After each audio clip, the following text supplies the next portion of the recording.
you know, did it really have to come down to this movie?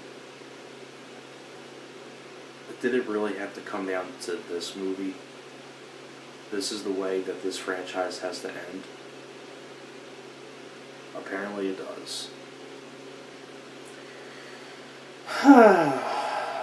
Anyways, hello everyone.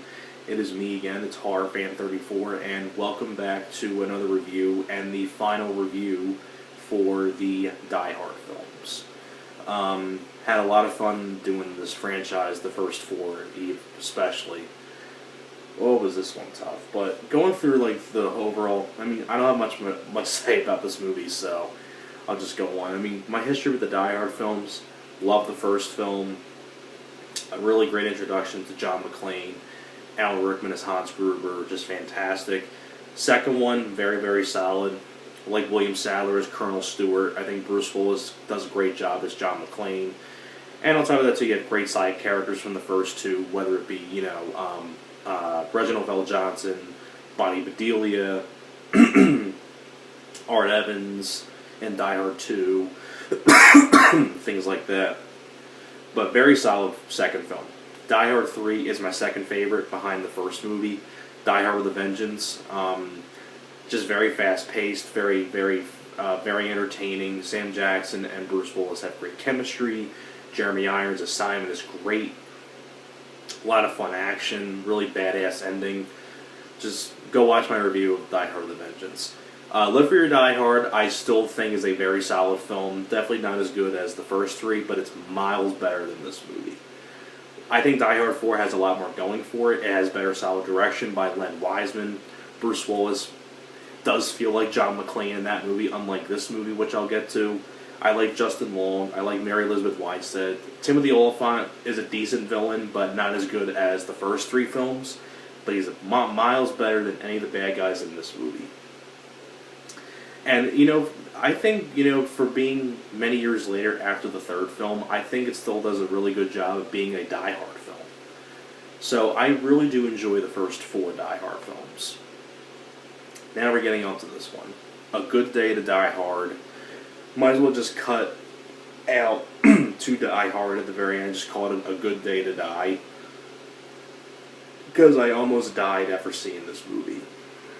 I literally had to, watch, I had to go watch Rob and Alex, some of Rob and Alex's videos, and some of my other subscribers' videos to cheer me up after seeing this movie. Because this was depressing to watch this. A Good Day to Die Hard. Once again, you have Bruce Willis returning his one final time as of right now as John McClane. Jai Courtney plays his son, and it deals with him he's going over to Russia. And this movie just, when I'm watching this film, it doesn't even feel like I'm watching a Die Hard film. It really does feel like I'm just watching any other generic action film. And they just decided to slap the Die Hard title on it. And just call it A Good Day to Die Hard. Oh, it's just Die Hard 5.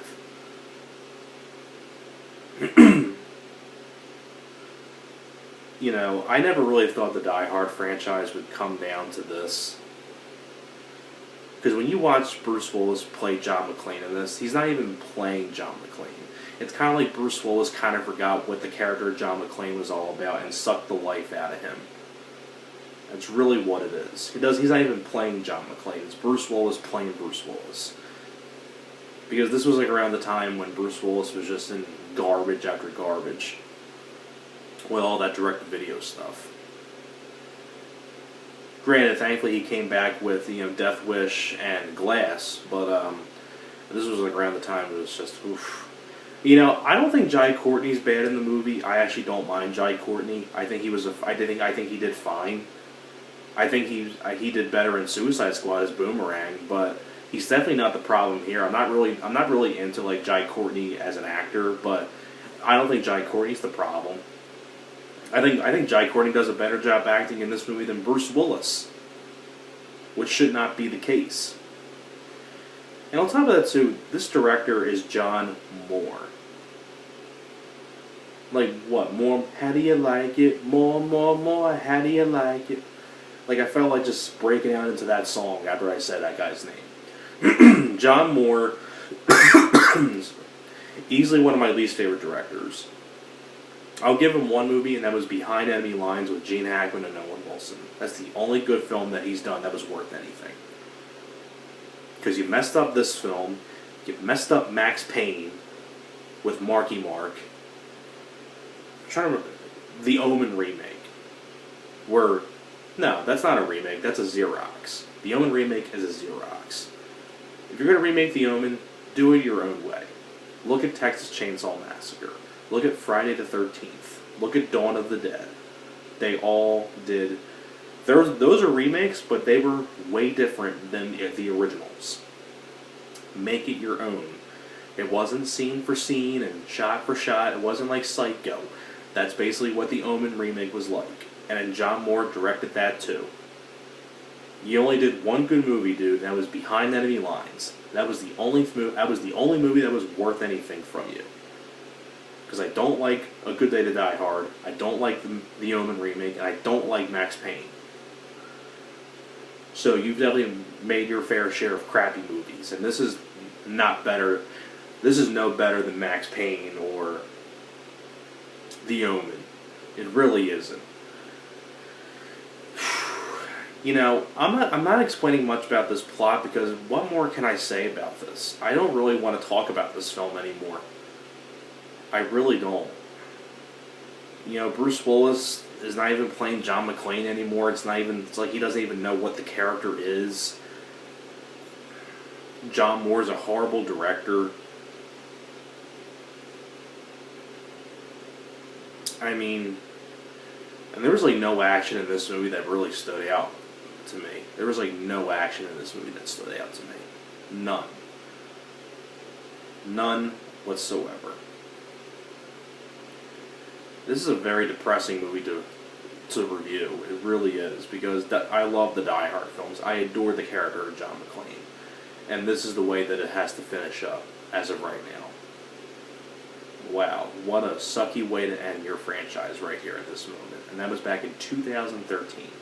That was the reason why that Blu-ray set, the one that I've been showing in the past 4 reviews, was released, because that film was coming out. Thankfully, that wasn't included in that set. I'll tell you that. I think there's a brand new set with all 5 films. I don't want to own the 5th film. I'm fine with owning the first 4. I'm fine with owning the first 4. They're the only true good Die Hard films, not this one. So, I'm just going to leave it at that. Thanks a lot for watching, and I hope you guys enjoyed all of my Die Hard reviews, and now I'm done with the franchise, and stay tuned for what's coming up next, and I hope you guys enjoyed this. So, thanks for watching, and I will see you guys next time. You guys take care.